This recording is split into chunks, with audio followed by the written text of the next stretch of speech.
చేసింది చాలా తక్కువ సినిమాలే అయినా క్రేజ్లో మాత్రం జాన్వి స్టార్ హీరోయిన్ రేంజ్లో దూసుకుపోతోంది. దానికి కారణం తన గ్లామర్. జాన్వి గ్లామరస్ ఫిగర్కి యూత్ ఎప్పుడో పడిపోయారు. ఈమె అందాలు ఆరబోస్తూ సోషల్ మీడియాలో రచ్చ చేస్తూ ఉంటారు. కుర్రకారు వెర్రగా తనని ఫాలో అవుతూ ఉంటారు.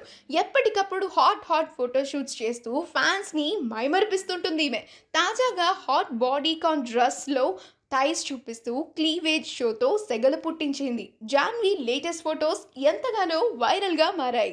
ఆ మధ్య జాన్వీ కపూర్ ఫ్రెండ్స్ ఇంకా ఫ్యామిలీ మెంబర్స్తో కలిసి మాల్దీవ్స్కి వెకేషన్కి వెళ్లారు. చెల్లి ఖుషీ కపూర్ సైతం ఈ గ్యాంగ్లో జాయిన్ కాగా అక్కడ ఎంతో ఆహ్లాదంగా గడిపారు. జాన్వీ కపూర్ లేటెస్ట్ ఫోటోషూట్ ఇంకా అలాగే మాల్దీవ్ వెకేషన్కి సంబంధించిన కొన్ని ప్రీషియస్ మూమెంట్స్ నెట్టింట్లో ఎంతగానో వైరల్ కాగా ఆ ఫొటోస్ని మనం ఇప్పుడు ఈ వీడియోలో చూసేద్దాం. ఈ వీడియో కనుక మీకు నచ్చినట్లయితే మీ అభిప్రాయాన్ని కమెంట్స్ ద్వారా మాకు తెలియజేయండి. మా ఛానల్ని సబ్స్క్రైబ్ చేయడం మర్చిపోకండి.